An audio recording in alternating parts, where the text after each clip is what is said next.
అందరికీ నమస్తే మిత్రులారా. చాలా మంది మిత్రులు మన బైఫర్కేషన్ ప్రాసెస్ ఎంతవరకు వచ్చింది అని వీడియోలో కామెంట్ చేయడం జరుగుతుంది.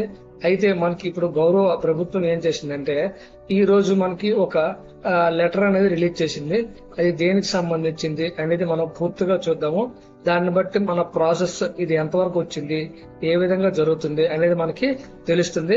ఒకవేళ ఎవరైనా వస్తే మీరు చదివితే మీకు అర్థమైతే ఈ వీడియో కింద కామెంట్ చేయండి, లేకపోతే ఈ వీడియో అనేది పూర్తిగా చూడండి. మీకు విషయం అనేది నాకు అర్థమైనంత వరకు నేను ఎక్స్ప్లెయిన్ చేయడం అనేది జరుగుతుంది. ఈ రోజు మనకి ఆంధ్రప్రదేశ్ ప్రభుత్వం నుంచి ఎంప్లాయీస్ కి అంటే టీచర్స్ సంబంధించిన ఒక ముఖ్యమైన అప్డేట్ వచ్చింది. అదేంటంటే చూడండి, డేటు గవర్నమెంట్ ఎడ్యుకేషన్ డిపార్ట్మెంట్ ఒక లెటర్ జారీ చేసింది. ఈ లెటర్ ఎందుకు వచ్చిందంటే ప్రెసిడెన్షియల్ ఆర్డర్ 2025 అమలుపై సర్వీస్ అసోసియేషన్ తో సెకండ్ కన్సల్టేటివ్ మీటింగ్ ఏర్పాటు చేశారనమాట. అంటే ఏంటంటే మనకి ఈ అసోసియేషన్స్ ఎన్ని ఉన్నాయి, 16 దగ్గర ఉన్నాయి. ఆ 16తోనే మీటింగ్ అనేది అరేంజ్ చేశారు. ఈ మీటింగ్ ఎందుకు ముఖ్యమైనది అంటే హైకోర్టులో దీనికి సంబంధించిన రిట్ పిటిషన్స్ అనేవి కొంతమంది వేయడం జరిగింది. అందులో వారు ఏం కోరారంటే ఏజ్ ని బట్టి సీనియారిటీ బట్టి వాళ్ళకి ప్రయారిటీ ఇవ్వాలని వాళ్ళు కోరడం జరిగింది. అయితే ఇప్పుడు ఈ లెటర్ ఎవరు జారీ చేశారంటే government of Andhra Pradesh general administration department జారీ చేసింది. ఈ లెటర్ నెంబర్ ఇది, డేట్ ఇది. ఈ లెటర్ ను రాష్ట్రంలో వివిధ సర్వీస్ అసోసియేషన్ ప్రెసిడెంట్ కి మరియు జనరల్ సెక్రటరీకి పంపించడం జరిగింది. ఈ మీటింగ్ ఎప్పుడు జరుగుతుందంటే రేపు అనగా 14/8/2026 ఉదయం 10 నుంచి 11:30 మధ్యన వంగలపూడిలో ఏపీ సెక్రటేరియట్ లో కాన్ఫరెన్స్ హాల్లో జరుగుతుంది. అయితే ఇక్కడ మరొక ముఖ్యమైన విషయం ఏంటంటే ప్రతి సర్వీస్ అసోసియేషన్ నుంచి స్టేట్ ప్రెసిడెంట్ మరియు జనరల్ సెక్రటరీ మాత్రమే ఈ మీటింగ్ హాజరు కావాలన్నమాట. మొత్తము ఎన్ని అసోసియేషన్ పిలిచారంటే లెటర్ లోన 16 సర్వీస్ అసోసియేషన్స్ ఉన్నాయి. వాటిలో టీచర్ అసోసియేషన్స్ ఉన్నాయి. ఉదాహరణకి స్టేట్ టీచర్స్ యూనియన్, అలాగే ఏపీ ప్రోగ్రెసివ్ రికగ్నైజ్డ్ యూనియన్, అలాగా బోల్డ్ ఉన్నాయి. మీరు ముందు ఆర్డర్ కాపీలో చూడండి, అవన్నీ కూడా తెలుసు. అలాగే AP NGOs, secretariat association, revenue service association, government employees association మరియు ఇతర డిపార్ట్మెంట్లకు సంబంధించిన అసోసియేషన్స్ కూడా ఉన్నాయి. అంటే ఇది టీచర్స్ కి మాత్రం సంబంధించిన మీటింగ్ కాదు. అన్ని అంటే మన రాష్ట్రంలో ఎన్ని గవర్నమెంట్ సర్వీస్ అసోసియేషన్స్ ఉన్నాయో అందరికి కూడా కన్సల్టేషన్ అనేది జరుగుతుంది. ఈ విషయంపై అందరితో కూడా చర్చ అనేది జరుపుతారు. ఈ మీటింగ్ లో ఏం చర్చిస్తారంటే లెటర్ లో మీటింగ్ సంబంధించిన ఒక ఎజెండా అనేది ఇచ్చారు. అందులో ప్రధానంగా 3 విషయాలు ఉన్నాయి. అందులో మొదటిది పోస్ట్స్ ఆర్గనైజేషన్ ప్రోగ్రెస్, అంటే ప్రెసిడెన్షియల్ ఆర్డర్ 2025 ప్రకారము పోస్ట్ ను ఆర్గనైజ్ చేసి ఆ ప్రక్రియ ఎంతవరకు వచ్చింది దానికోసము అలా చర్చిస్తారు. అందులో రెండవది క్యాడర్ స్ట్రెంత్ మరియు వర్కింగ్ స్ట్రెంత్ డిస్ట్రిబ్యూషన్, అంటే కొత్త స్ట్రక్చర్ లో పోస్ట్స్ మరియు ప్రస్తుతం పనిచేస్తున్న ఎంప్లాయీ స్ట్రెంత్ ను ఎలా డిస్ట్రిబ్యూట్ చేస్తున్నారు, ఎలా చేయాలి, మైనస్ ఏంటి, ప్లస్ ఏంటి, ఏం చేయాలి, ఏం చేయకూడదు, ఇవన్నీ కూడా డిస్కస్ చేయడం అనేది జరుగుతుంది.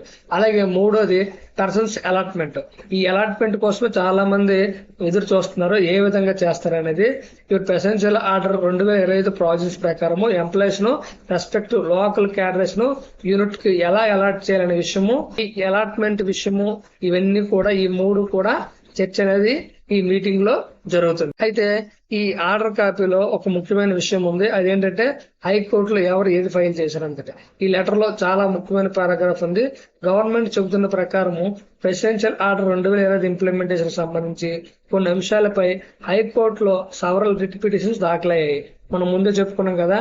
అయితే దానిపైన 7వ తారీఖున అంటే ఈ నెల 7వ తారీఖున హియరింగ్ అనేది వచ్చిందనమాట. ఆ హియరింగ్ సందర్భంగా ప్రెసిడెన్షియల్ ఆర్డర్ 2025లోని పారాగ్రాఫ్ 4 లో sub clause 2 and sub clause B లో పరిగణలోకి తీసుకోవాలని, అలాగే ఎంప్లాయీస్ ను రెస్పెక్టివ్ లోకల్ క్యాడర్స్ లో యూనిట్ కి అలాట్ చేసే సమయంలో ఏజ్ మరియు సీనియారిటీ గ్రూప్ ను ఎలా కన్సిడర్ చేయాలని చెప్పి స్టేట్ గవర్నమెంట్ వ్యూ ఇవ్వాలని, అంటే వారి ఆలోచన ఇవ్వాలని హైకోర్టులో కోరినట్లు గవర్నమెంట్ లెటర్ లో పేర్కొన్నారు.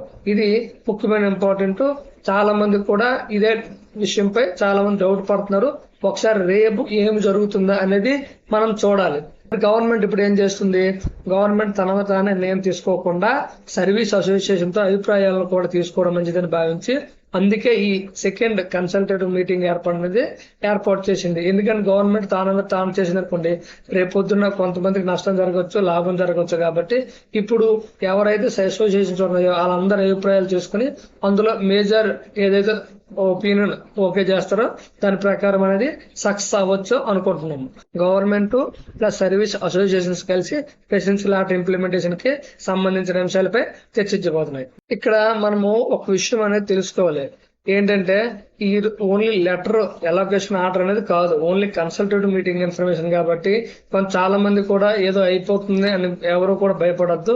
ఎందుకంటే ఈ మీటింగ్ లో ఎవరైతే అసోసియేషన్స్, గవర్నమెంట్ అండ్ కోర్టు కూడా ఒక సజెషన్ ఇచ్చింది కాబట్టి ఇవన్నీ కూడా ఆలోచించి ఒక మంచి నిర్ణయం అనేది వస్తుంది.